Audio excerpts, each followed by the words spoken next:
It's the age-old battle between two of cinema's most infamous villains, Jason Voorhees, Michael Myers. Who's more ruthless, who has the cooler look, and who kills with the most efficiency and creativity? We're gonna put those and other questions to the test in this edition of Face Off.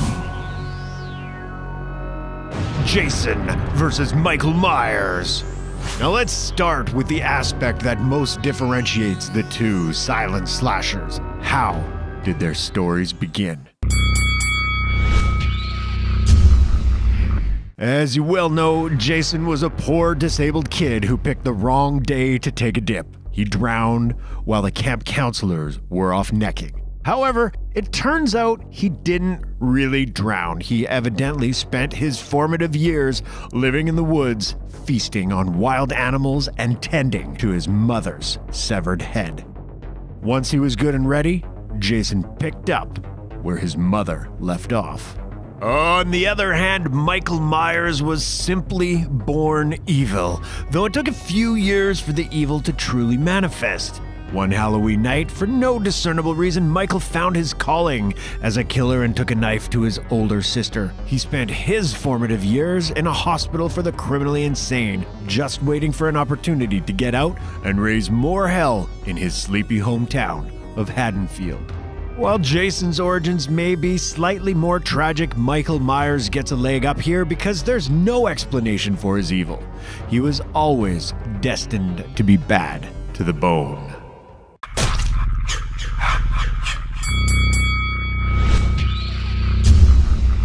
Here's our first tough one. Both of these killers' masks are truly iconic. Of course, Jason didn't start off with a mask, he went with a potato sack. Anything to cover up that ugly mug will do. But then, thanks to a lovably obnoxious prankster named Shelly, he eventually found what would become his preferred face shield, a hockey mask. Meanwhile, Michael Myers got his mask, a chillingly blank thing from a department store. Michael's mask changes a bit throughout the series, especially in the hair department, but its basic look is always the same. It's been stated plenty of times that the aspect that makes the mask so frightening is how expressionless it is, allowing you to project whatever you want on it. Add in some heavy breathing, and it's a true classic. Plus, it gets a few bonus points for being a William Shatner mask. I think it's going to be a long, long time.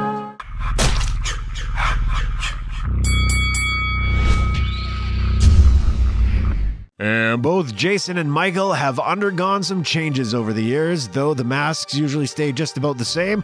The rest of the ensemble gets a makeover every once in a while. Michael's signature look, of course, revolves around his coveralls, usually obtained from an unfortunate mechanic. It's a simple outfit, but seems to work well for Michael, who has just enough flexibility to stab and slash whoever gets in his way. And of course, he went into something of a hobo chic phase, Rob Zombie's H2 for a bit, but we're willing to overlook that. Jason, however, has definitely gone through some different looks throughout the decades. He got over the hillbilly look part 2 fairly quickly and ultimately went with the simple black shirt and slacks look we know so well. His coolest look is probably in The New Blood. With the torn up clothing, the chain around the neck, the cracked mask, this is the ultimate zombie Jason presentation, and as the kids say, we're here for it. Also, thanks to being a water zombie, Jason's usually soaking wet in the later installments, which can't be too comfortable, but he doesn't really let it get in the way of his business. Jason underwent some very different looks later on in the series. He was literally inhabiting other people's bodies in Jason Goes to Hell, and he found himself massively upgraded in outer space in Jason X. While he may be a single-minded killing machine, you can't argue that Jason's evolved his style over the years. Advantage Jason.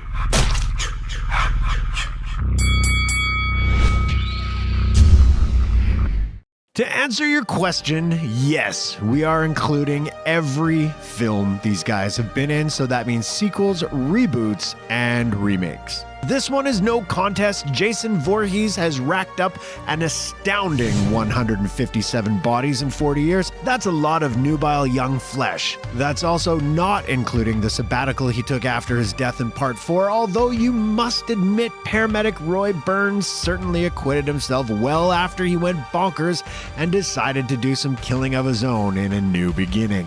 Meanwhile, while no slouch himself, Michael Myers trails behind a little with only 121 murders, but as we all know, Myers is still on the prowl and in the midst of a new trilogy of films, so he's got some time to catch up to his undead colleague in chaos. Can he rack up over 30 kills? We believe in you, Mike. Advantage Jason.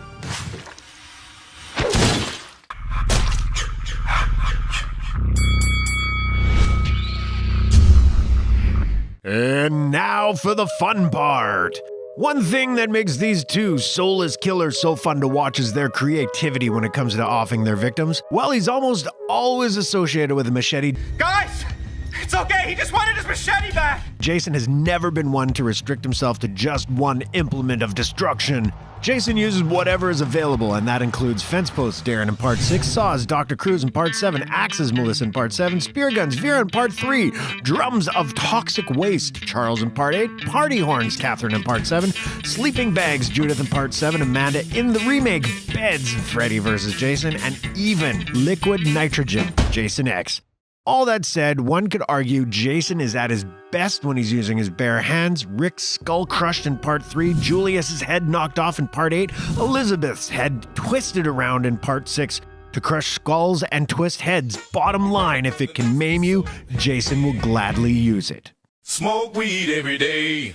Michael's tastes in torture are a little more laid back, although he's definitely up for using whatever is nearby in a pinch. The weapon he's most associated with is a large kitchen knife, just as Bob from 1978 Halloween, but he's good with his hands too. Strangling, 1978 Halloween, drowning, Halloween 2, straight up throat-ripping redneck driver in Part 4 when he needs to. During his more imaginative moods, Michael has gone with his scalpel in Halloween 2, a transformer, Bucky in Part 4, and an ice skate, JGL and H2O. Let's face it, these two are not afraid to get their hands dirty, using basically any and everything in the vicinity to screw up your day. Advantage draw.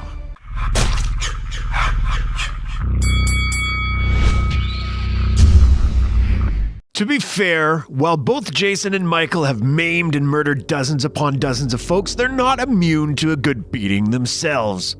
Well, okay, they are technically immune.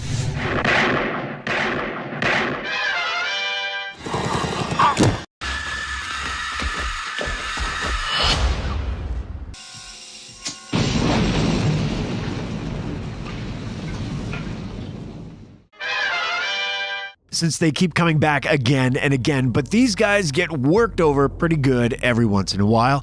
Jason had to learn how to man up at an early age, with that near drowning experience and all. Once he grew up and was good and strong, if not exactly attractive, Jason decided to follow in dear old mommy's footsteps and absolutely destroy whomever came into his orbit. But Jason has one weakness. Teenage girls.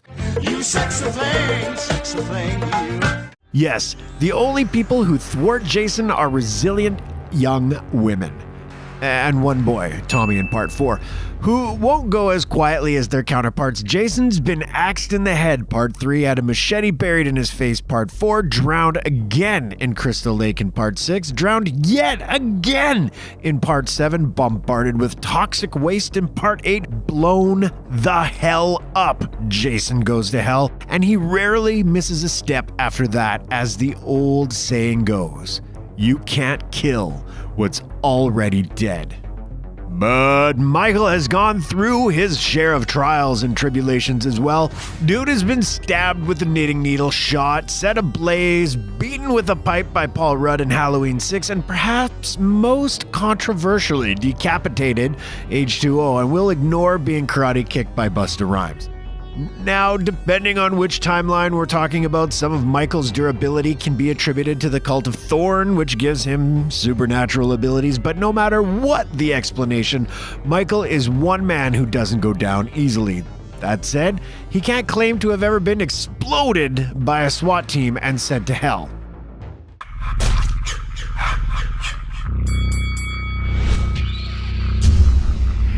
Talk about taking a licking and keeping on ticking after all those hardships. You'd think it was impossible to come back and resume your normal existence of stalking and slashing innocent bystanders.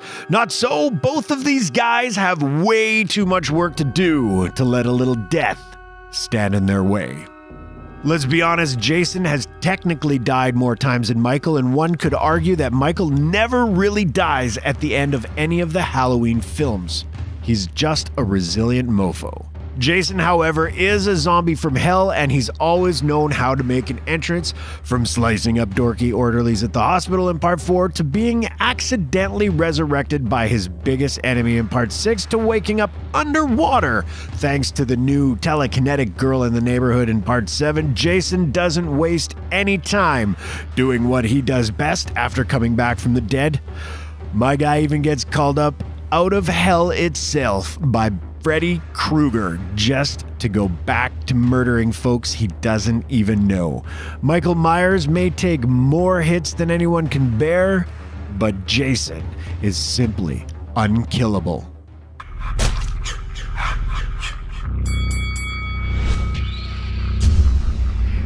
Every villain needs a hero who tries to stop him, and both Jason and Michael have had their share of pesky foils. Michael has not one but two imposing enemies, Dr. Sam Loomis and Laurie Strode. Dr. Loomis has been dedicated to keeping Michael off the streets for a long time, and if he can't lock him up, he'll gladly kill him. Got him 6 times! What? I shot him 6 times! And that's Loomis shooting him in the original, blowing up the hospital in 2. In addition to the good doctor, Michael made a serious foe out of Laurie Strode, who was a bit of a shrinking violet to begin with, but eventually emerged an ass-kicking heroine for the ages, the ultimate final girl. These are two people who truly despise the monster and will do anything to stop him. Meanwhile, it seems as though Jason has had a new adversary every time he steps out of the shack. A handful of crafty gals have stood up to Jason over the years, parts 2, 3, 7, 8, Final Friday, Freddy vs. Jason, but his most noteworthy nemesis is Tommy Jarvis, a spunky kid with an affinity for horror flicks who absolutely obliterates Jason at the end of the final chapter.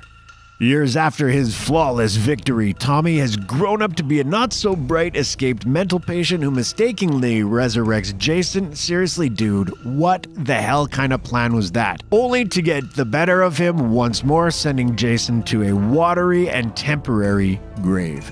Tommy is a noteworthy hero, but simply put, he's no Laurie Strode.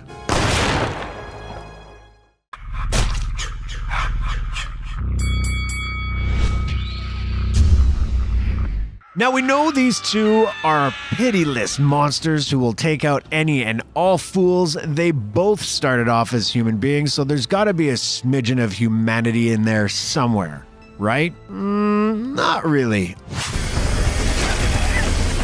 I mean, Jason kills a pregnant chick in part 3, and Michael constantly attempting to murder his own relatives, so neither looms large on the sympathy scale.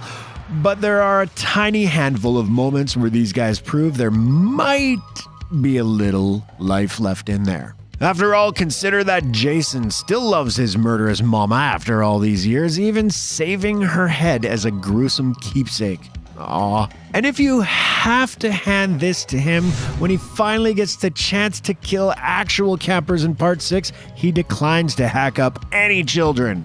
Nice. Obviously, you have to at least be in your early teens to get into Jason's crosshairs. As for Michael, well, here and there he shows his human side, such as it is. Even though he's on a mission to kill her, his niece Jamie Lloyd is able to connect with Michael a couple of times, end of part 4, which sees him let down his guard, if only temporarily. And if we're looking at the Rob Zombie films, Michael has all sorts of hang-ups, most of them involving his mom. He's also not above the odd surreal fantasy, again involving his mom, so there's no doubt that there's some semblance of humanity in there. Also, for sure, both these dudes have serious mommy issues. That makes them a bit more relatable. No?